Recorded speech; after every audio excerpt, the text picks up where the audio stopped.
Kakalosh Boker Or, Masechet Bava Batra Daf Gimel Amud Aleph 3A1. Says the Gemara, Lishna Charina Amrila.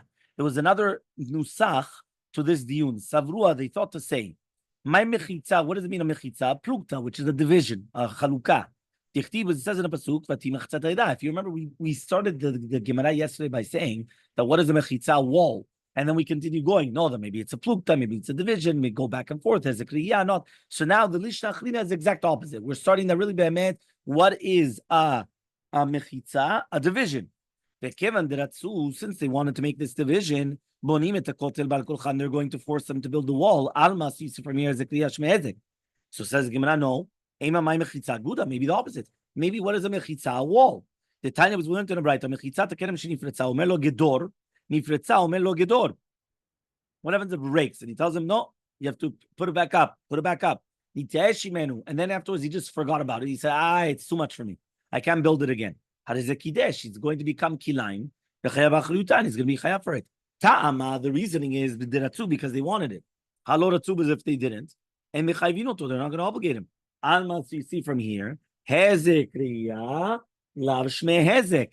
Hezek riya is not considered a hezek. If so, bonim et kotel, bonim tomi baile. This sounds exactly like a chazara because it's basically the exact same thing, but we started the other way around. So he says, why does it say bonim et kotel? You have to be bonim it. We build it. So says Gemara, elamai really be'emet. What is the mechitza? It's a plukta. If so, sheratzu latzot mechitza, ratzu lachzot mi baile. So he said you wanted to divide it. Science says the Gemara, kede'amni inchi, just like people say, tana ve plukta. Let's come and do a division. Okay, and therefore the Tan of the Mishnah took, even though it's like less meduyak, it's less precise, the words, but the fact that people speak that way, that's why it took that lashon. Now you're going to tell me hezek. What do I care if they wanted to do it or they didn't want to do it? Even if they didn't want to do it, it's still the same halacha. So Amar Avasi, Amar Rabbi Yochanan says, Avasi name Rabbi Yochanan, Mishnatenu, our Mishnah is Keshe'en ba din chalukah. There's no din chalukah, vehu diratzu, but they still want to do it. You remember yesterday we said that in order to have din chalukah, you needed 4 amot for each one, right? So let's say if that means if it's less than that, there's no din of chalukah, but, right, they wanted to do it. So in such a case, right, that's what we were speaking about, okay? So my Kamash, what is it coming to teach us? He says, that if they don't have a din chalukah, when they wanted to, it's still going to be a machloket. And we learned it. When do we divide it? Only if they don't want to do it. But even if it's going to be less, you're going to do it. So therefore, you cannot tell me that it's an extra halakha teaching you that even if you do not have a din chalukah, you're still allowed to divide it. We already knew that. So he says, if it was only going to be from over there, afilu pachot mikan. Even if it's going to be less than that, but mesipes be'alma, so he says, right, when it's going to be mesipes be'alma, you could put it with even reeds, with anything. Here it's teaching you know that you have to do with a kotel, with a wall, and not just some reeds that you're making a division. So says the Gemara, so why don't we just learn the Mishnah on Bet Amud Aleph and not learn the Mishnah of Yud Aleph Amud Aleph? So answers the Gemara, Seifa Tzichale. We needed it for the Seifa. What's the Seifa? It's mashma that whenever you want to come and you have, even though you cannot divide it, but you're able to divide it. So he comes and he says, what happens now if you have Kitvei Kodesh? Imagine, we've got Nach, Nevim and Ketuvim, right? Or Tanakh. And all of a sudden I come and I say, you know what, we're partners in it. Let's divide it. So we're going to cut it in half. You're going to get whatever it is. I'm going to get the other half. So he says, Kitvei Kodesh, even though they both want to do it, we're not allowed to divide it. It says here, you're not allowed to come and to cut the Sefer Torah to be mechalek the shutafut. And the same halacha would apply to Nevi'im Uktuvim Gamken. The same thing. Because it's a gnai to cut it. That means even though here we both agree to it, you're not allowed to. Even if they agree, you're not allowed to. Okay? Fine. We skip out this brackets. So once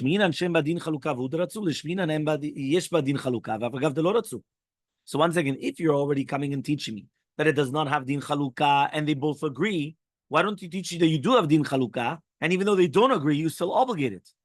Says the Gemara, if you're going to tell me it's a chatzer that has din chalukah, even though they didn't know, I would have thought to say, she'em badin chalukah filu retzuna milo. So even if they do want it, they're not allowed to. Kamash malan, that even if it does not have din chalukah, if they want, they're able to divide it. So says the Gemara, umimat sitam martachi, can you actually say that? Vaktani seifa, we learned in the seifa.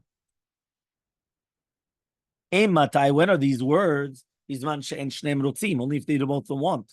Aval bizman she'shneim rotzim, but if they both want, yachloku, they divide it. My love a kotel, we're not talking about on the kotel. Says the Gemara, no, I'm a sipas be'alma. We're talking about not on the kotel, we're talking about on reeds. Okay, litine hai velo litine hai. So says the Gemara, so why don't we learn one thing and not the other? So says the Gemara, Seifa tztichale, the Seifa is teaching us, uv kitvei hakodesh, av b'shneim rotzim, lo yachloku. By kitvei hakodesh, even though they both want, we don't. That's what it's coming to teach us. You don't divide it, even though they both agree to it. You don't divide. So the Gemara says, "B'may ukimta lematnitin shem badin chalukah, b'shem badin chalukah kirutzumay havi nehadribum." Says 1 second. If our Mishnah is talking about that it does not have din chalukah, so therefore, even if they agree, they can retract. I agreed to you. I said, you know what? Yeah, let's divide it. And afterwards, I said, you know what? No. It's too small. I don't want. I can retract. So says the Gemara, they made a kinyan. And once they made a kinyan, you cannot retract. Okay? So says the Gemara, he says, okay, but the second that they were kanu miyadan, so now what happens? So he says, kinyan dvarim be'almahu. He says it's a kinyan is dvarim be'alma. Right? B'shekanu miyadan beruchot. We're talking about, right, that they were kanu miyadan beruchot. Ravashi comes and he says, Gegon, for example, Shalach ze betoch shelo ve'echzik, ve'ze betoch shelo ve'echzik. He comes and he says, each one came betoch shelo. And therefore, each one, since they're going within their own, and then they made a chazakah, so therefore, right, the kinyan is actually going to dictate to us the chalukah. And therefore, none of them could actually retract. So each one of them is obligated to come and to go into it in order to stop the hezek, the yah, in order to stop the watching of it. Okay? Fine. 2 dots. Whereby the Mishnah says that if the minhag was to do it with gvil, which is basically, like the different minhagim. So it says gvil is avne de lo meshafia. We're talking about stones which were not smoothened. Okay? That means they weren't smooth. Gazit avne de shapia. Stones which are dichtiv. So he comes and he says, kfisin are orche, which are basically half bricks, and levinim are regular bricks. He says, how do you know the gvil is avnei lo meshapia? And this extra tefach is because of the stones that are sticking out. Maybe it's half of the gazit. And the extra tefach is for the extra space in between the stones, right? That they put teeth, they put clay in between. So it says the Gemara, so the Gemara says, right, that he says it's not true. Why? Elmaleh, according to him, he tells them, and according to your reasoning, how do you know the kfisin are half bricks? So he says, it's halakha, meaning that we accepted it. We have a masoret. So gvil nami, it's also masoret. Meaning that we have a tradition. This is what it is. So that's it. We had a tradition. Ikadam, neither of those that say, Elmaleh Ravacha bered Ravavya, the Ravashi. Says Ravacha bered Ravavya to Ravashi. How do you know that this kfisin orche? And the extra tefach is for, right, the extra that you need in between the teeth. Dilma my kfisin avnei lo meshapia. Maybe it's stones which are not meshafyan. Right? So answers the Gemara, so the Gemara says the same thing. Elmaleh v'litamech, and according to your reasoning, how do you know it? It's Gemara Gemilale. Which means we have a tradition on both ways around. So just like we have a tradition that the gvil were stones which are not smoothened, we have a tradition that the other ones are half stones. The kfisin are half bricks. Okay? Fine. Amar Abaye. Abaye comes and he says, Shmamina, we learn from here, kol bene or ve'tefach, that the every single time that they have a revach between the two shurot, they're always going to have one tefach, and that's where they always put the clay. So that means basically wherever you're putting the stones, in between you have, right, one tefach, and that's where you put the clay. Hanemi lebetina, but that's only going to be if you're going to put it in clay. Aval berichsa, when you're going to put it with clay, with stones, with small stones, by its fate, you need more. Because beforehand it was only clay, now it's going to be clay with small stones. Because the Amni, and some people say only if it's going to be with the small stones and the clay. But with Tina, you don't need that much. You can do much less. Because basically, since it's only going to be clay and without the stones, you could have much less than a tefach. So says the Gemara, Lemimra dvegazit, dechol arba amot gova, putya chamisha kai, right? Ihavi putya chamisha kai vilo kai, right? Vilo lo kai. Says, I don't understand you. From the Mishnah, it's mashma that when you have a wall that is made out of these stones, for every single 4 amot of height, you need the width to be 5 tfachim. Okay? So that means, but it's mashma that if you don't have that, it's not going to stand. So one more time. That means we're trying to find out, according to the height, you have 4 amot of height. How much width do you need in order that it would stay? Because if not, if it's too skinny and too tall, it falls. That's like with Lego. When they're building Lego, they teach the children, if you're only going to have one thing high, the higher you go and you only have one layer, it's going to fall. But the more layers, especially at the bottom, so you have a better foundation, the stronger that it's going to stand. So he comes over here and he's saying, according to what we just said, 5 tfachim for every 4 amot. So he comes and he says, Va'amatraxim. What about the matraxim? The kotel, which was between the kodesh and the kodesh kodashim, gavoat latina mata, was 30 amot tall. Velo hava putya elashit pushche, and was only 6 tfachim. So how do you explain that? How can you tell me that for 4 amot you need 5 tfachim, and here you have 30 amot and it's 6 tfachim? So answers the Gemara, kevan deika tefach yeterata yetera kai. He says no. The second you have that extra tefach, it could stand. Doesn't matter how tall. Which is something incredible. That means it's teaching us in engineering that sometimes all you need is the extra one, and that's already enough. That now you could go much taller. That means when you're going smaller, you need 5 for 4 amot. But the second that you get the 6, which is all of a sudden now, goes all the way up. So says the Gemara, 1 second. What about the second Bet HaMikdash? The second Bet HaMikdash, we didn't have the Amat Taksin. What happened? Which one? 1 second. So says the Gemara, Ki kai betlatin kai, tfelo kai. He says, only in 6 tfachim it could stand until 30, just like it was by Matraksin. But a kotel which is higher, it cannot. In the second Bet HaMikdash, how tall was it? It was 40 amot. So therefore it cannot stand.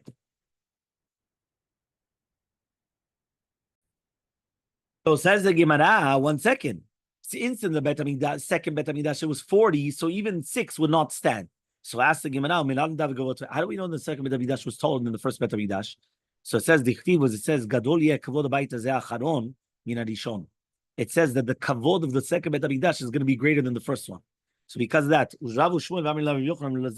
one of them comes and he says in the actual binyan, which means it was taller, and one of them comes and he says, Gimel Amud Bet, 3b, bishanim, in years. Because you remember that the first Bet HaMikdash was 410 years. The second Bet HaMikdash was 420 years. So that's why Gadol Kavod Bait Acharon Min Harishon, there's a machloket. Does that mean only in the amount of years that it was 420 instead of 410? Or in the actual building that it was taller? Okay?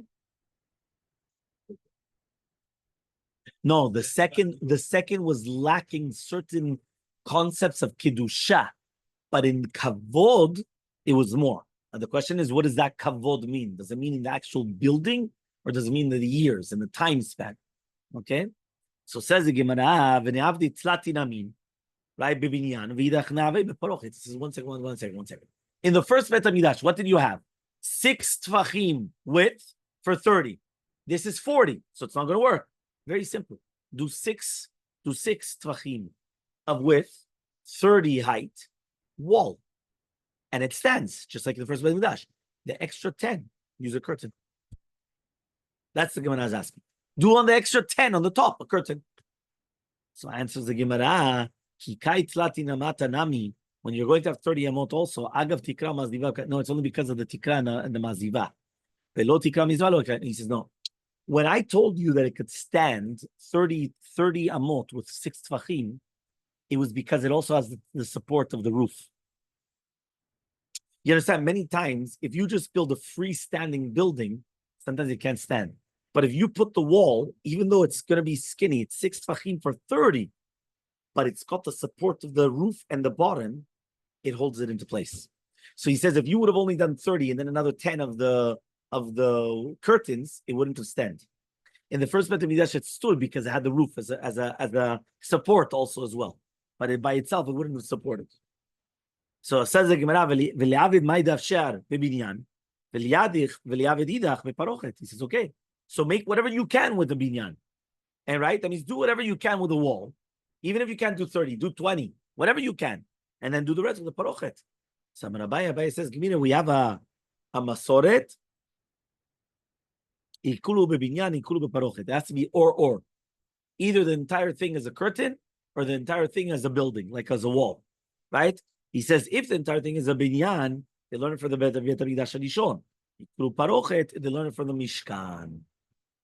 Okay, because the Mishkan had a parochet, it didn't have a wall. First Beit HaMikdash had a wall. So they have a masorah that it's or. It cannot be both. You can't do half, right? So that's why he says, that's why they did it just a parochet, and that's it. Okay, Ibailahu. So they're going to ask the following question. Hen v'sidan, odima hen velo sidan. What does that mean? Everything that we learned until now in the Mishnah, right? Does that include the line or without the line? Meaning, when we're talking about the bricks, does that include that? We said that if it's this type of brick, you have to have this. If this type of brick, this.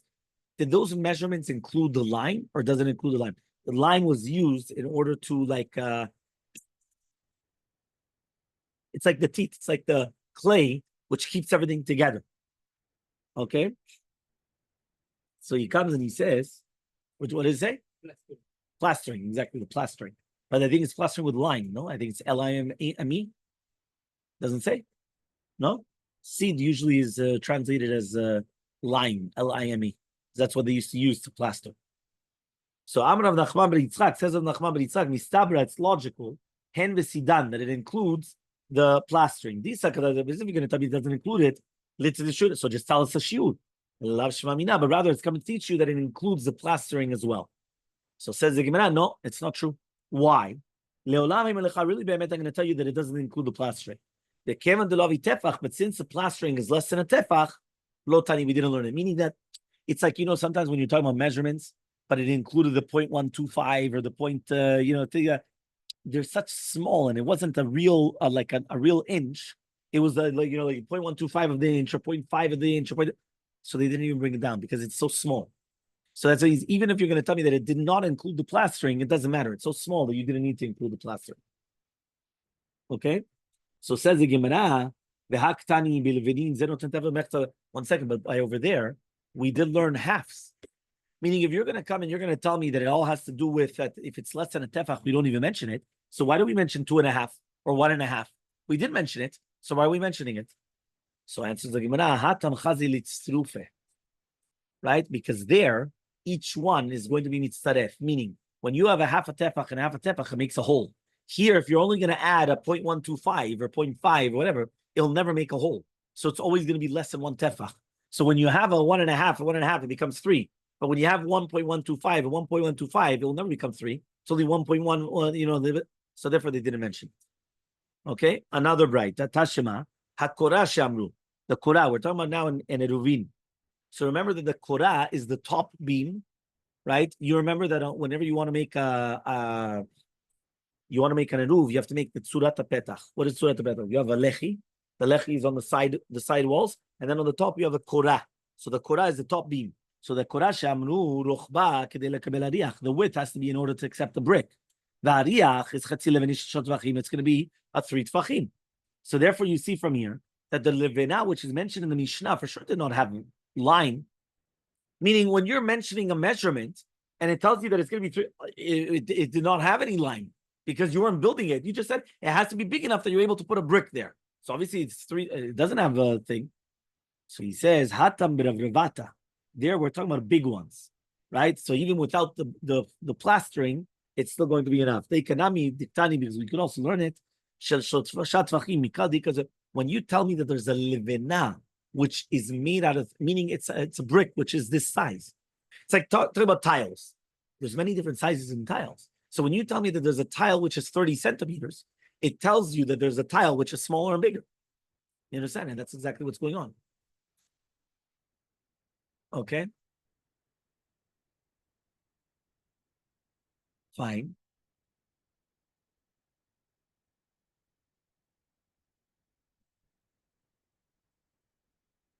Says the Gemara Tashima. So now he says, right? Shema Mina. That's what it's coming to teach you. Amar Rav Chassa. Rav Chassa says, Lo listor inish beknishta de ben bene knishta achrite. So the sugya is not nothing to do with our Mishnah, but once it's brought down as like a shech to do with like the new building of the Bet HaMikdash. So he says that a person should never destroy a Bet HaKnesset until he first builds another one in its place. Okay? So you want to build, you have to build another one in its place. Ika de Amri, some people say, Mishum Pshiuta, because of Pshia. Ika de Amri, some people say Mishum Tsaluye. What does that mean? The first one is because of Pshia, which means something that's going to happen, and then they're not going to build it. You understand? So imagine, then they can't build it. Another, well, here it says about the Molanshi. Okay. Now here it says the second answer is he comes and he says is that at the end of the day they need a place where to pray. Where do they pray in between? Okay, might be now what's the difference between the two reasoning? What happens if they already have another place where to pray? So obviously there in that case, if it was only for that reason, so then they're allowed to. Do you know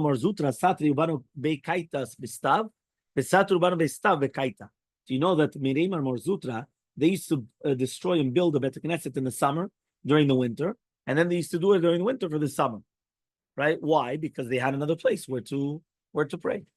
Okay, so Amar le Ravina Ravashi says Ravina to Ravashi, Gavu zuze umachte. If they already got the money for the Bet Knesset, what's halacha? Meaning beforehand you said, okay, maybe there was pshia, but they already have the money. They have the money, they're able to. Can you now do it? Says the Elmaleh, he says, he says, oh, what about Pidyon Shvuim? Sometimes it can happen that all of a sudden they have to do Pidyon Shvuim and then they're not going to do anything. So therefore it doesn't help. So Shrige Livne, if the Levenim are already there, and the Vehadre Hudre and the Korot are there, Umachtek Shure, right? And the Korot of the Binyan are there, what's halacha? I mean, you have everything there. Amarle is still Zimnin Vato Pidyon Shvuim. Maybe they're going to come Pidyon Shvuim. They're going to sell whatever they have and they're going to redeem them. So therefore they're not allowed to. If so, afilu banu nami. So he says, so then even after the building it, it's still the same halacha. So Amalei, he says, a person will never come and they'll never sell their house, even for Pidyon Shvuim, kol sheken for a Bet Knesset. That means basically what he's trying to say is that even if you already built it, you could still sell it. Says no. Once it's built, you'll never do it. Meaning if it wasn't built, then yeah. But if it's already built, you would never do such a thing. Velo amran, and what are we dealing with? He says when you don't see like like when it's cracks and everything in the old Bet Knesset. If you do find it, so then yes, then they destroy it right away. Why? Because they're afraid. You understand that it could. He had Ravashi, just like Ravashi Satre, he broke it. But he put his bed there. But they didn't take out his bed until they came and they already put the marzivim, which means that until mamash they finished completely. Meaning he put his bed in there to show them, I'm sleeping here until you don't finish. That way it quickens them up, obviously. You understand? And that's exactly what happened. Bava Batra Daf. So 1 second. So ask the Gemara, so how did Bava Batra give the etzah to Hurdus? Hurdus is Herod, right? In order to destroy the Bet HaMikdash and in order to build a new one. Rav Chassa says, don't destroy a Bet HaMikdash, a Bet HaKnesset, until you build a new one. So answers the Gemara, if you can answer to your Chazabah, that they saw the cracks. If you can answer another answer, Malchuta Shane, it's different the king.